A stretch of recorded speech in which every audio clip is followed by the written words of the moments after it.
evening, I'm Debbie Reynolds. And I'm Johnny Palmer.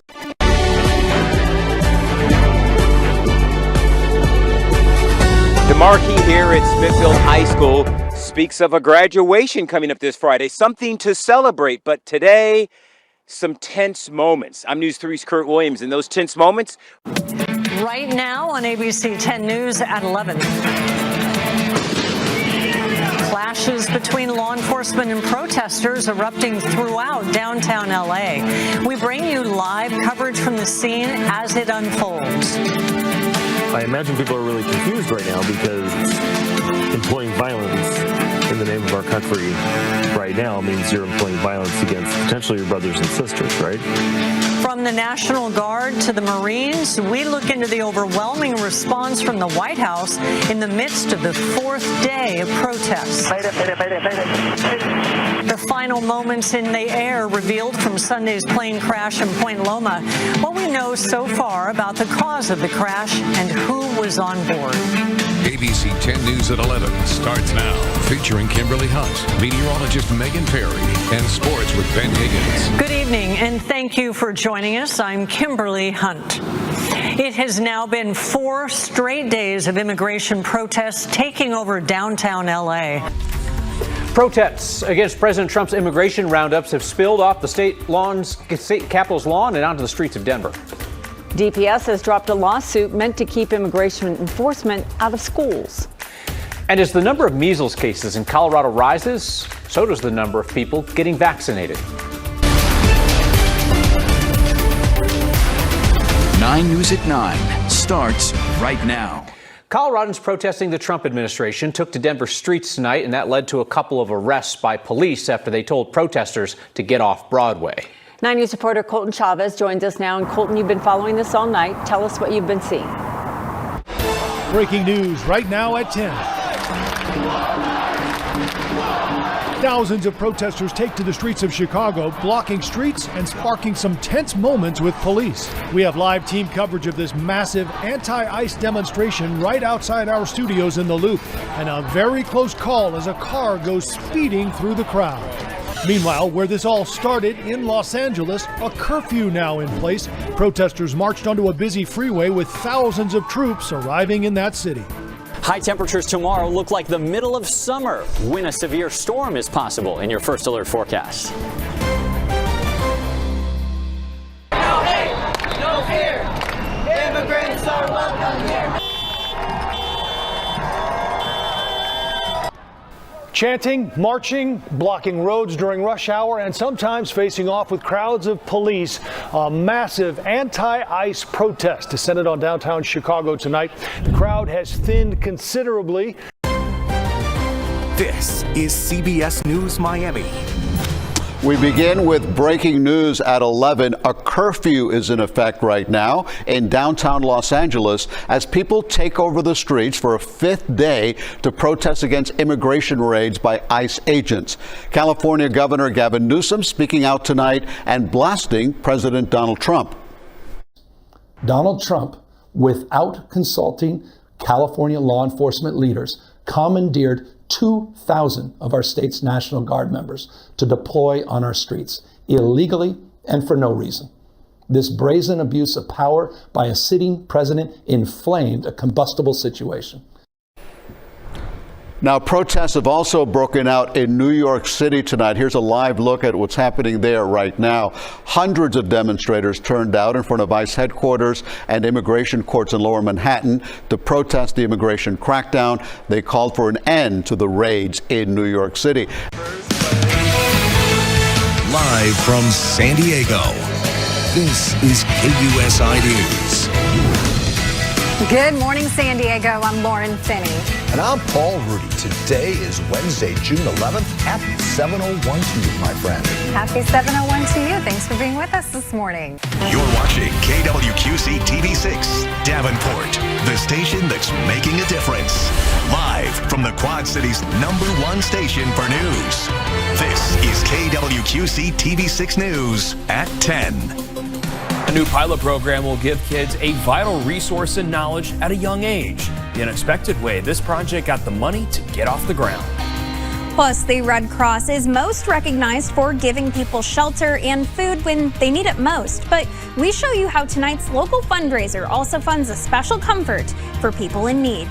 And downtown Davenport sees massive gains, but we show you why there's excitement that even more good news is on the way.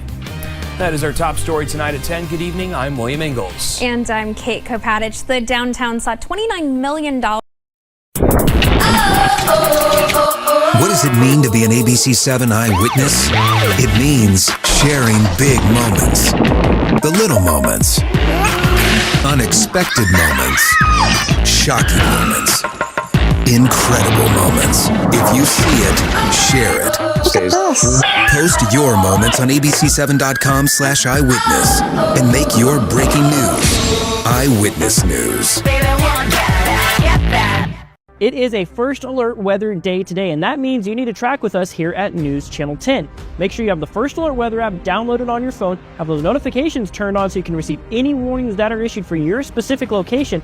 Watch our live streams, newschannel10.com, YouTube, social media, or your favorite streaming apps like Fire TV, Roku, and Apple TV so you can keep informed and safe during any inclement weather. And we'll weather the storm with you right here on News Channel 10.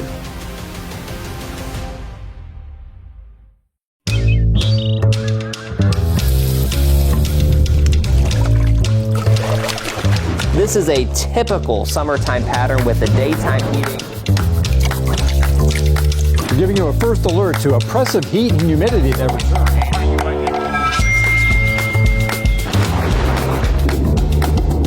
It's the easiest way to stay one step ahead.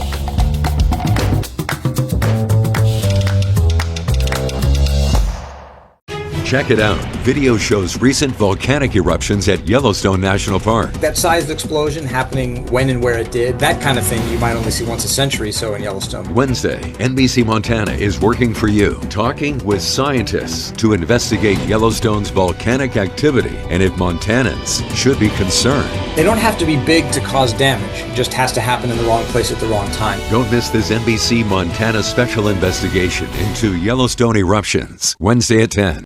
This is Cairo 7 Breaking News. And we do begin with breaking news in downtown Seattle. What started as a peaceful march turning violent once the sun went down. Flags set on fire, cars and buildings tagged with spray paint, then protesters clashing with police.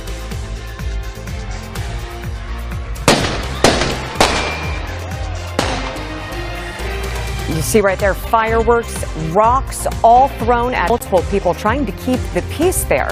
Thanks for joining us at 11. I'm Elle Thomas. Now, hundreds took to the streets in Seattle as part of a nationwide anti-ICE protest from Cal Anderson Park in Cap Hill to the clashes and arrests in front of the federal building downtown.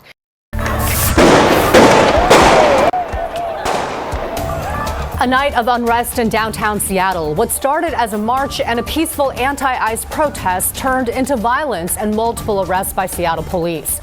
Now with the sun up, we are getting a better look at the damage left behind. We'll have a live update ahead of what could be days of demonstrations across the country. And we're tracking major breaking news in India, where it is believed nearly 250 people are dead following a plane crash. It happened moments after takeoff. What's now being revealed about the moments just before that crash? Because all we need is one mistake and one day to go in our favor, and he's going to be in our custody. Authorities believe they are closer than ever to capturing Travis Decker, the man accused of killing his 3 young daughters. He's been hiding out in the wilderness for nearly 2 weeks now. We've got new details on the search for him straight ahead. And a live look out to I-405 in Renton, where we are expecting some big road closures this weekend. Shantae is tracking it all for us this morning.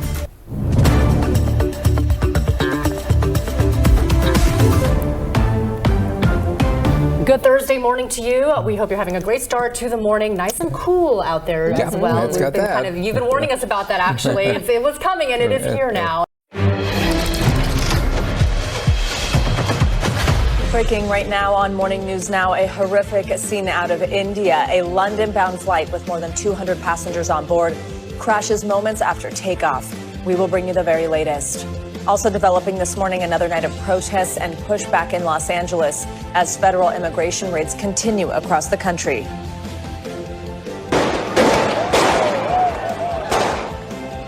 Overnight, police and protesters clashed during demonstrations in Seattle as the calls against deportations grow louder nationwide. Plus, a split verdict in the sexual assault retrial of disgraced Hollywood mogul Harvey Weinstein. There's no win or lose for me. I was not the one who was on the trial. We have one life to live. And if we won't fight for our own justice, then who will? Our exclusive interview with one of the accusers. And it's tea time for some of the world's best golfers. What to expect from this year's big U.S. Open. Good morning. Good to have you with us. I'm Joe Fryer. And I'm Savannah Sellers. We're going to get right to this breaking news this morning out of India, where an Air India flight with 242 people on board, including the crew, of course, crashed just minutes after takeoff. The Boeing 787 Dreamliner was headed to London when it went down in a residential area near the airport in Ahmedabad.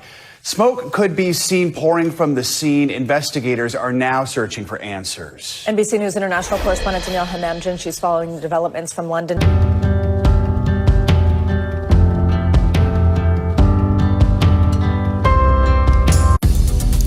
This is DW News live from Berlin. An Air India flight has crashed with 242 people on board. The plane crashed into a medical campus seconds after takeoff from Ahmedabad in western India.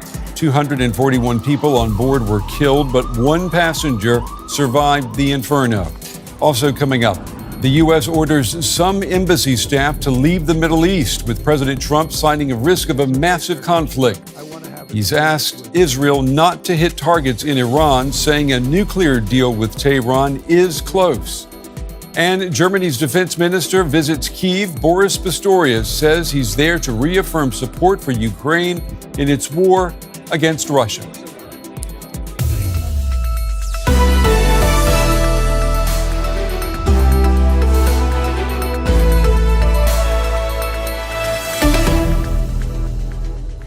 I'm Brent Goff. To our viewers watching on PBS in the United States and to all of you around the world, welcome. We begin in India, where a passenger plane crashed into a medical campus just seconds after takeoff earlier today.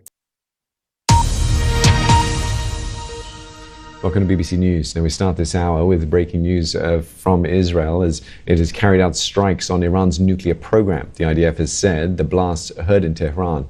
The strikes were part of Operation Rising Lion. Israel's Prime Minister Benjamin Netanyahu said Iran was a threat to Israel's very survival. Israel has declared a state of emergency, saying the country's expected retaliation.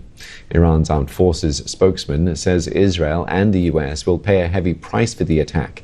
Let's have a listen to Mr. Netanyahu's announcement earlier. Preemptive strikes against Iran. They say it's in response to Tehran's nuclear program.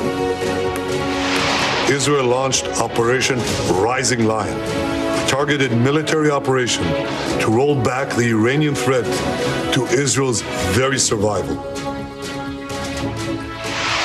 The U.S. confirms it was not involved in the action and says the top priority is protecting American forces in the region.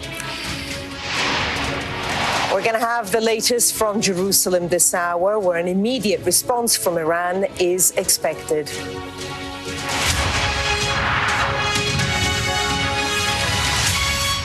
Good morning. We start with breaking news. Israel's Air Force has carried out a strike on Iran.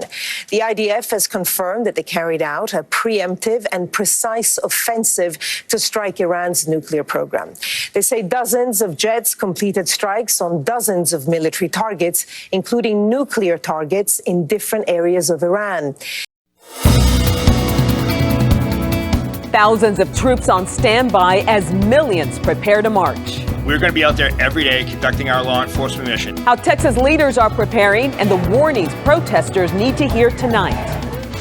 Boarding a plane to who knows where after this country showed her every aspect of the American dream. A woman deported, but no one knows where to. Now her family is demanding answers. A lone survivor walks away after a plane crashes just seconds into flight. Now the race is on to find out how that plane went down. A few showers and storms are possible through Father's Day weekend. We'll have the latest timeline coming up. WFAA News at 10 starts now. And we are following breaking news tonight. Israel has launched what it calls a preemptive strike on Iran, targeting nuclear sites. Explosions could be seen in the sky over the capital of Tehran. And in the past hour, we learned the airstrikes likely killed some of Iran's top nuclear scientists. Israel says a counterstrike could come at any time, and the U.S. Embassy in Jerusalem is now under a shelter-in-place order. Secretary of State Marco Rubio says the U.S. had no involvement, and tomorrow President Trump will meet with his national security team. Tonight, we are just hours away from another round of protests in North Texas, with authorities saying they're ready for multiple demonstrations over the next 2 days.